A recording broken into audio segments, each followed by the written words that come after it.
What up, guys? It's Grumpy Jeff here with another Raid Shadow Legends champion review, and today we're looking at Alaric the Hooded. In my opinion, one of the coolest looking champs I've seen so far when it comes to just the Banner Lords. I like the kind of assassin kind of look and the blank little face covering his face there, and the double, I'm guessing they're a sword and maybe a dagger, or just two really big daggers. Just a cool looking champ. Really like him. Kind of brings back like the Assassin's Creed vibe, I guess, a little bit to it. As for the fusion champs, I'm thinking he might not be my favorite just because his kit is a little bit out there and he seems like he may hit kind of a little soft. But we will find out as we go. So let's take a look at his kit right now, and we have the A1. Attacks one enemy, has a 30% chance of decreasing the target's turn meter by 7.5%, which is kind of meh. Decreases the turn meter by a further 3% for each buff on the target. So that could be, maybe you could get lucky and get it up to, you know, I don't know. It could be a couple things. If you're going up against someone who's trying to prep like a seer or something like that, you might be able to get quite a bit off there, but still it's not going to be tremendously big. And the 30% chance can be buffed up to what looks to be a 50% chance. So it's not bad. Single shot, not great. His A2 attacks one enemy, has a 50% chance of removing 2 random buffs from the target before attacking. That's awesome. Has a 75% chance of stealing 2 random buffs instead if the target has 4 or more buffs. So I'm guessing the stealing is still before the attack, I would assume, but it doesn't really clarify.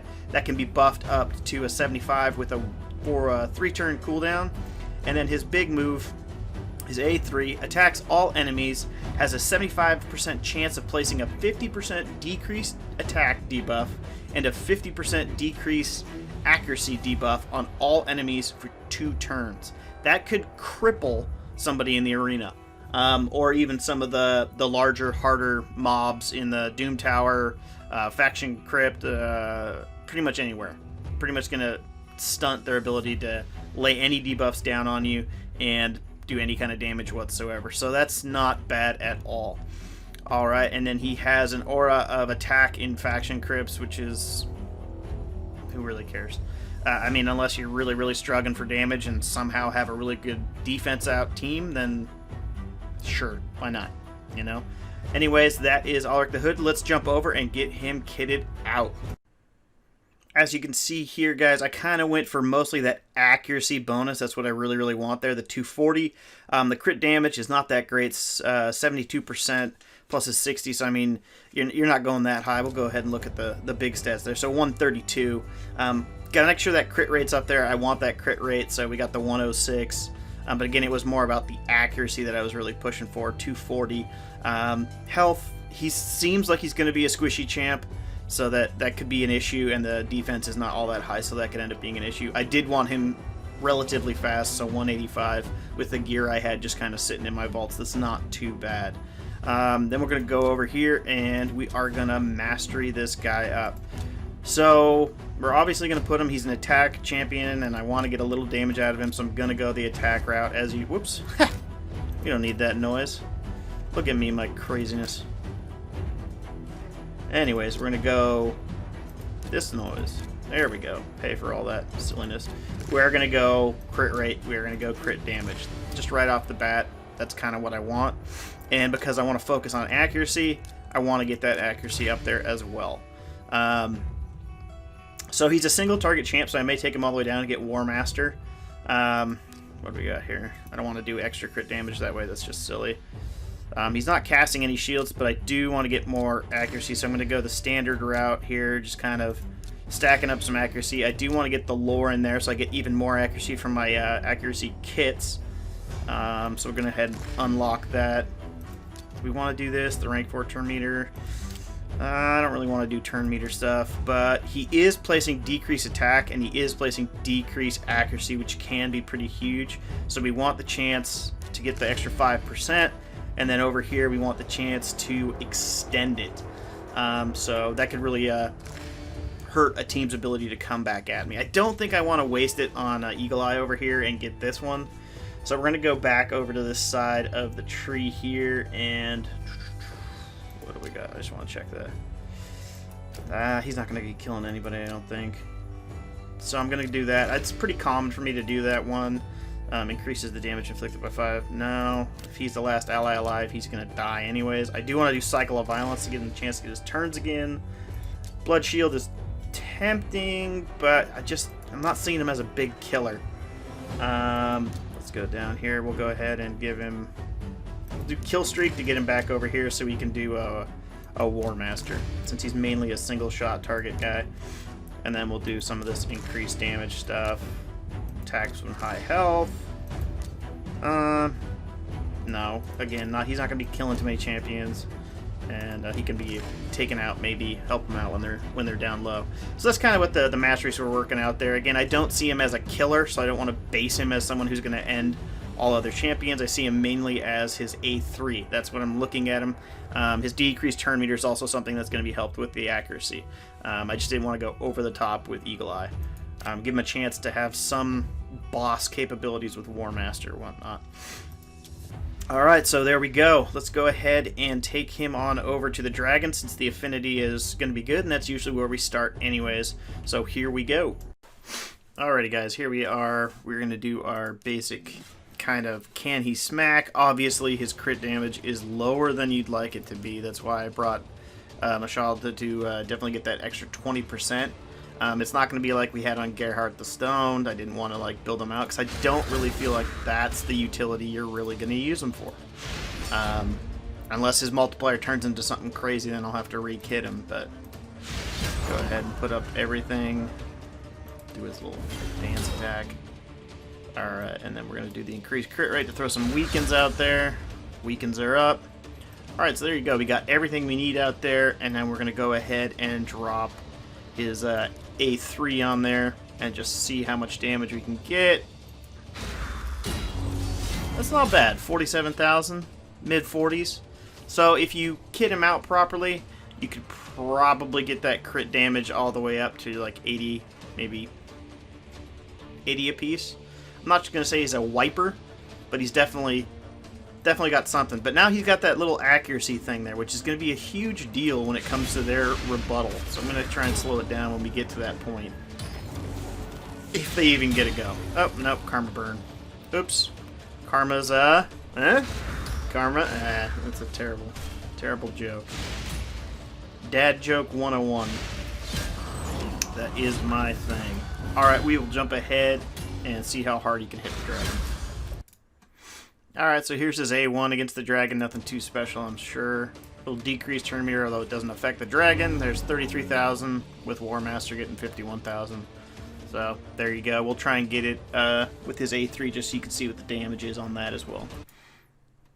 Alright, I rebuilt the team just to do another A3 on the dragon test, but I want to show you the A2 can hit pretty darn hard, so we'll go ahead and throw the A2 on this guy right here. And boom. Demand Chivalry, 73,000. Haven't upgraded anything about him.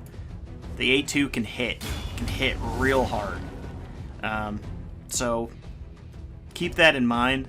He has some hit in him. Now this is the right affinity matchup for him, obviously, to hit pretty darn hard. So you might have to take off, 10-15% damage, but still, that's a heck of a hit. As long as you line him up with the increased attack, increased blah blah blah. You know what I'm talking about. Alright, on to the dragon. Sorry about that. Alright, so here we go. We got the A3 going against the dragon. He's got his decreased defense, weaken, all that good stuff, increased attack, increased crit damage. Should be a decent hit. And I just did A1, 33,000. I am a moron. And he totally redeems himself. Alright, so here you go. Weaken, defense down, all the buffs.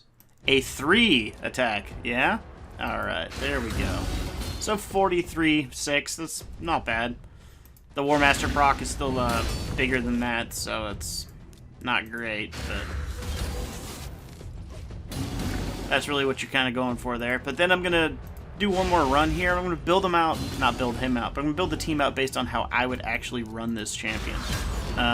Just so you can kind of get an idea of what his skills really lend himself to, at least what I think they lend themselves to. Alright, so this is more what I had envisioned for him. When I look at him, is basically you got your resist lead aura there. You got a myriad of epics or whatever you've kind of gathered together. And then you use him to kind of make sure that these waves can't do massive damage. So you might be able to get a level or more up in dungeons. Now, Affinity will affect it, obviously. If you're going against Spirit Affinity, he's not going to be able to do what he normally would do. But that's kind of like the point of this, is just to get through, to survive. And he's a great champ for that. 50% accuracy. That means they're not going to be landing their slows, their decreased attacks, any of that stuff that normally just would make your day a living hell. They're just not going to be able to get away with it. So he kind of adds that little extra flair to it. Plus, I mean, he has some pretty good moves. I'm not going to waste one right here. We're just going to hit him down, knock some decreased turn meter. If we get a go, we can throw him at that one. But he's just kind of... he's the man. I'll give him that. Decreased duration. Do some lockdown stuff. I mean, so basically I'm able to do a little bit more with kind of worse teams, I would say. Go ahead and use this to strip him of his crit and then just smack him. So, I mean, he's a workhorse towards getting you through tougher levels. He's just going to make sure that you don't get that beat up. Now, this is a level 20 dragon, obviously, and, you know, this team may wipe, may not wipe, don't know. But we'll see how it goes. I will run it all the way into the dragon, and I'll come back and show you how they're faring up there and see how much, you know, his decreased accuracy and decreased attack helped them survive the dragon's just massive, massive hits. Alright, we'll go ahead and jump to that. So this is kind of where we're looking at using them. Just to make sure that he doesn't get too beat up. Chivalry becomes kind of pointless against the dragon. He's not going to put any buffs on himself, so it's not that big of a deal. Do I want to use this yet? Probably not yet. Let's go ahead and do his A1. Yeah, to make sure the poisons don't land, to make sure the weakens don't land, to kind of just give you that kind of extra edge over everything else. You know, if you're having trouble with these boss fights and you just don't have that great of a team to put together, that decreased accuracy can be pretty good.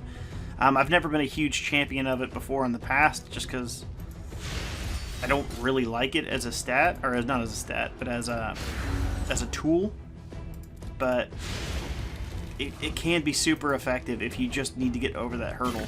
So we're going to see this here. So there you go. His decreased accuracy, you got some guys here, like I guarantee you he's built with almost no resistance. But we got the weaken. Got nothing here. Weaken there, one poison weaken. So I mean, we're really mitigating how much crap the dragon's dropping on us here. I'm just going to put it in auto. I'm not sure this team will win or not. But that's the whole point of this champion. Keep their hits down, keep their accuracy down, kind of help you survive a little bit longer so you can come back and hit that second waylay. You know, get that second team melee in there and just womp on them. So we're going to go ahead and take the champion into the arena and see how much he can help you out there. Alright, so here we are in the arena. Luckily we got almost a perfect setup here. Hopefully my accuracy is high enough and we're lucky enough to kind of just give Alaric the Hooded his chance, you know, his chance to actually show that he's a pretty good guy here. So we're going to go ahead and speed him up. She's going to do whatever she does. I'm actually not going to strip here just because I want to show you his A2 there, because what's the point? So we're going to go ahead and hopefully just decrease some turn meter somewhere, just enough for him to get to go. Then we're going to do his A2, and we're going to see if he can steal some of these buffs. At least see if he gets before or after. So we'll go ahead and... yep, before he goes, he steals those two buffs, goes in there and just smashes. Now, obviously, I got wiped because the team wasn't built that well for that, but that's what I was looking for. So, I mean, he can steal, and then he can get back in there and just do some slams. And obviously, that didn't work out well in the long run for me. He got wiped, he got killed. So we'll go ahead and... there's a particular setup I'm looking for him. And, like, some people have some champions off to the side. Oh, these are just awful. These are just all just walkovers, easy kills. Just go for something here. But some people, you know, like Skull Crown, her unkillable that she props when she gets her damage. He would be a great champion if you're going up a Skull Crown. You kind of swap him in, you build him out for some damage, and you're able to just go in there and womp on him. That's the whole point. You know, you can steal that away. You have that chance of taking it away. But now here we're going to go with this. We're going to lay this down. So they take their accuracy and their attack away, given the attack was already down. So now if they go, they're probably not going to land nearly as much of their stuff as possible. I'm going to try and give them a go here, so we'll just do some generic attacks. They might as well hit him pretty darn hard, right? 35,000. That's a hit. That'll do it. So his decreased accuracy, looks like some guys survived the decreased turn meter. You know, so I mean, you've got a lot of stuff that he can actually help out with. Like I said, he can hit, especially if the affinity's correct like it was there. Build him out with some more crit damage and you could probably just womp on people, but he's not a slouch by any means. So he has utility. I would say he's better than his ratings. We're going to pop over there and check out those ratings real quick here.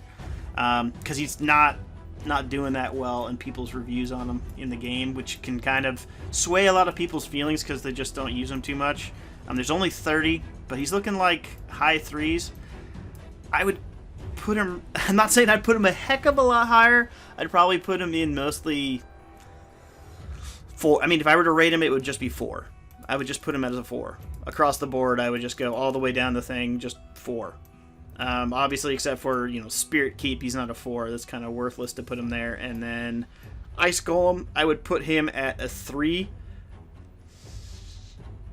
if you're doing Ice Golem 20. Because it's Spirit Affinity. So he's just worthless there. But here I'll put him there.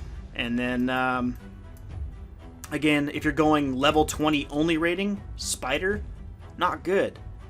But we'll go ahead and put him at a 4 because the levels where he's good, you know, he has the proper affinity, that decreased accuracy and decreased attack is going to save you from those spiderlings. Those poisons are not going to land nearly as hard. And we're going to jump in and run a quick run against the spider right now.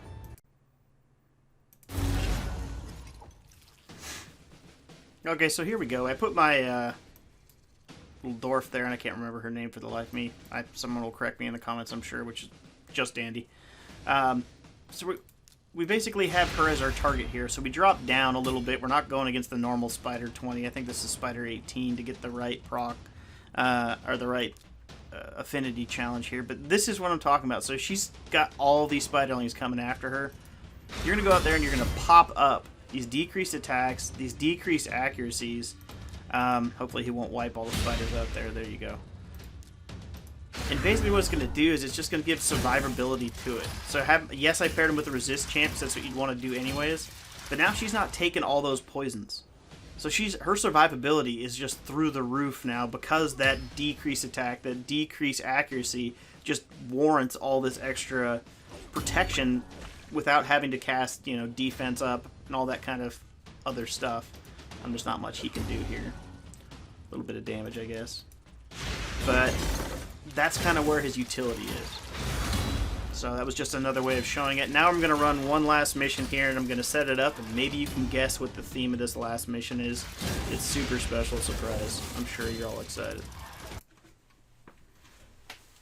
So here we are, guys. Here's the special makeup crew. Here is your fusion army. Just waiting for you to go. I have dupes of pretty much these 3 champs here. He is not winnable, and that kind of torques me a little bit that you can't just win him outright. He can only fuse him, or you can pull him from basically void shards. So you just have to be lucky or whatever. But these guys work well together. I mean, look at this. Down accuracy, down attack, down crit rate. And then you got a guy who can come in here and just knock the heck out of somebody. So you're taking out champions left and right. I did put an accuracy guy up there to make sure everybody hits. But these guys have just a really, really sweet synergy. They really work together well. You know, he's reflecting damage back, and especially in the dragon here, because he's going to take all the hits because of the affinity. I mean, these guys just a great duo. I almost wonder if they're better than Pixel. Like, these 4 champions together could be better than Pixel. I mean, obviously 4 champions should be better than 1 champion, right? That's not like a thing. But I'm just going to let them auto-run. I really like the way they work. Their kits all go together. I'd say the biggest standout who doesn't really need any of the others would be Gerhardt, because he's the slammer. He's the guy who slams. You got Gold Gleam over here dropping everything. You got, Alaric doing his decrease accuracy, decrease attack, stealing turn meter. And then you got your big boy over here taking all the damage and putting the decrease crit rates out. So, he just died. Hooray for him. I should have put a Revivalist up there in front. But they have a solid kind of flow. They have a solid kit. Any two guys can work with each other. Obviously, your best duo right here would be these two gentlemen, Gold Gleam and Gerhardt, because he's a single target killer with the stone, Gerhardt. And then you have your decrease defense, decrease weaken guy in Gold Gleam. So, they're just tandem, just knocking out one character after another. Unfortunately, I can't remember the big thug's name, Bob Alphas or whatever. He works really, really well with Alaric when it comes to just making the enemy worthless. So, you're going to take away their accuracy, you're going to take away their attack, and then you're going to lower their crit rate by 30%. So, that's a really, really nice tandem. All together, they work pretty darn well. I know he died. I know Balthus died. I know he's dead in this while it's running in the background there. But I did steal gear from him, and I didn't put it back on. So that is entirely on me. Plus bad affinity, plus excuse, plus I'm going to make up another excuse. If I move my hands a lot like this on the screen, it looks like I have a bunch of excuses. Anyways, I think these 4 champions are better than Pixel. I'm still going to try Infuser, but I'm not willing to get rid of my Gold Gleam to do it. He is way more efficient in my teams. I actually use him in some of my dungeon teams. He's in my clan boss team right now. Alaric, he has a lot of utility. If you need any team with a decreased accuracy, he is your guy. If you don't have Dilgul. Anyways, thank you so much for watching. Please give this video a thumbs up if you like it. Hit the subscribe button if you want more videos like this, and hit the bell if you want notifications when those videos drop. Thank you so much for watching and making it an awesome community and making this really, really fun. You have yourself a wonderful holiday. Goodbye.